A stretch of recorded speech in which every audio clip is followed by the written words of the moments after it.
So you want to play in CRL. Playing Clash Royale competitively is an incredibly rewarding experience. You're going to challenge yourself inside and outside of the arena. You're going to overcome obstacles and feel a real sense of achievement when you succeed. But it's not always clear exactly how you can get started or what you need to do to take the next step as a player. I've learned a lot in my time in Clash Royale, from being the first person to contract a professional player over 2 years ago, to recently leading my team Complexity to the CRL Season 1 North American Finals. And in this video, I'm going to lay out 10 steps for you to take the next step as a player and to ultimately play in the Clash Royale League. So let's get started. So where should we begin? The first thing you should do is to get connected. All information about competitive Clash Royale is released on social media, so make sure that you're following the official Clash Royale accounts, the official Esports Royale accounts, and even go so far as to follow the players, coaches, and managers that compete in these leagues for all information about how you can get involved. Step number 2 is to watch videos. There's no better way to pick up a new deck archetype than to watch a video that a competitive player themselves have made to pass on their knowledge to everyone else. You'll be able to get inside the mind of a competitive player and see how they make decisions live as the match plays out. I recommend this not just for beginning players, but even the most advanced ones. And I've gone ahead and I linked in the description some of the top channels that I think you should watch for these types of tutorials. The third step is to surround yourself with motivated players. Find people who really enjoy learning and talking about the game. You'll be able to play friendly battles with them, you'll be able to share replays and discuss what you could have done better in different situations. There are a lot of clans that are always looking for new members, and you can even reach out to people individually through social media or Discord to be able to add to your friends list and have regular practices with. But find a small group that you feel welcomed and challenged by, and you'll be on a trajectory for success in no time.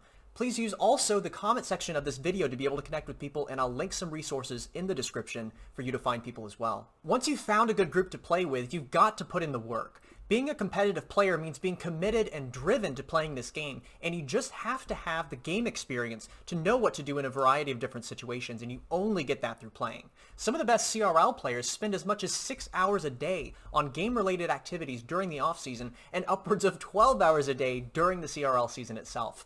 Now that can include playing, it can include talking about games with your friends, it can include watching YouTube videos of past competitions or other leagues, and I definitely recommend you have a balanced structure of all of those different areas in your own daily schedule, but you've got to be consistent. Playing hard is enough to give you a boost by itself, but if you really want to raise your game, make sure you're also playing smart. Each game format offers a unique opportunity to work on a different element of skill in this game. There's Ladder, which is a great free format for you to get unlimited matches in. Make sure you use this game format to test out new decks and to get familiar with a variety of different archetypes. There are global tournaments, which are really going to test your patience and mental focus in this much longer format competition. See what you can do to maintain a high skill level across the entire event. There's even special events like draft challenges or double elixir challenges that give you a different way to play the game. Now consider using the double elixir challenge to test out heavier decks that typically win in double elixir, and use the draft challenge as a way to test your deck construction skills as well as your knowledge of how cards match up against each other.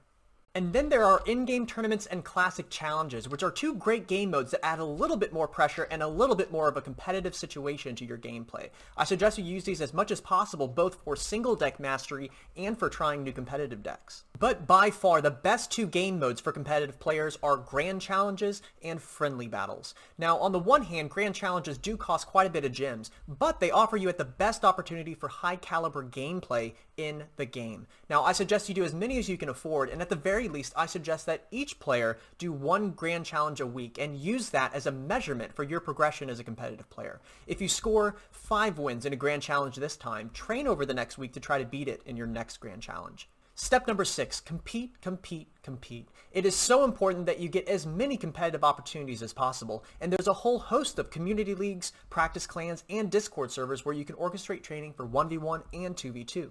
There are a ton of competitive leagues that you can get involved in. Here's a list of a lot of them, and many also have open qualifiers so that anyone can participate.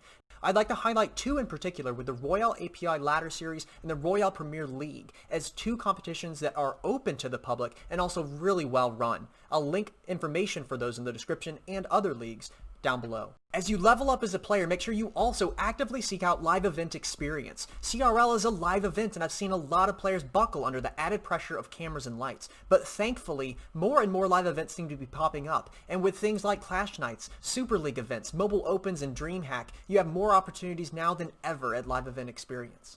Step number 8 is learn to learn. Now, if you don't take anything else away from this video, I hope this is the lesson that you take, because there's no more important skill in competitive Clash Royale than the ability to learn. Clash Royale at the highest level is a game of information. It's how well you know your decks, how well you know they match up against your opponents, and how you can adapt in the game itself to find victory. So figure out what can help you to learn more efficiently. What's helped you in picking up a new deck? What's helped you in mastering the ones that you already know? Consider breaking down replays really thoroughly and evaluating what you could have done differently in various game positions. Go out and observe people who are the masters at certain archetypes and see what you can apply to your own game. But the goal here is to get you to critically think and critically evaluate about all areas of the game, because the ability to learn faster than your competition is the only advantage that one can have in Clash Royale. Step number 9. Now, before you become a professional, you've got to be professional in the way that you behave, in the way that you present yourself to the public, and in the way that you approach teams and players about being recruited. Being a professional Clash Royale player means representing yourself, the organization, and the game well to a global audience. So understand the implications of every decision that you make when it comes to brand and reputation. Also important to note is that many CRL teams are built through player recommendations from existing players on the team. It's a surefire way to guarantee that good talent joins the team, and in a constructive way to build team chemistry. So as you're going through and competing in these online leagues, make sure that you continue to network with other members, as you may meet up with them down the line in CRL. And that brings us to step number 10, which is to practice the specific CRL qualification process before you actually play in it. Now, every season there will be some sort of qualifier so that new players can get their name known and become discovered. The specific qualification format for CRL seasons may change, but what you can typically expect is a 20-win challenge leading into an online qualifier. Now, it's important that you go out and research the specific qualification process so that you understand it thoroughly and are able to replicate that in a simulated environment with your friends and training partners, so that you're vastly familiar with how that format's going to work and you can look for ways to get an edge. Let's take the 20-win challenge as an example. Everybody knows how it works. If you get to 20 wins, you move on to the next phase. But if you lose a certain amount of times, you're out. What this means is that it really relies heavily on players' patience and their ability to maintain a high caliber skill level through the entire duration of the challenge. If you let up even once, it can lead to a loss. I highly suggest that players take their time with these challenges and don't try to rush through it. What would it look like for you also to have a pre-game routine? If there was something that you could do for a minute or 2 minutes prior to entering a new battle to really get focused and relax before a match. Perhaps get a glass of water or chew some gum or get a snack and just get down and be focused. Possibly pop on some music that really gets you hyped up, and you can give your A game in every single battle in this 20-win challenge.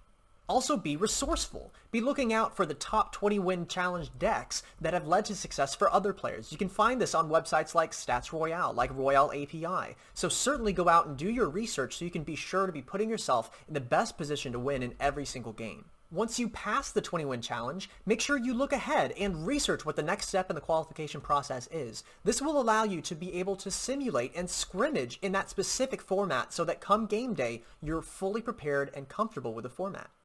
And once you make it through those qualifiers, you'll be right at the doorstep to playing in CRL. When you get there, remember where you came from and remain a humble and motivated player who's eager to learn. Continue to network and reach out to CRL players, coaches, and managers to actively tell them who you are and how you can add value to the team.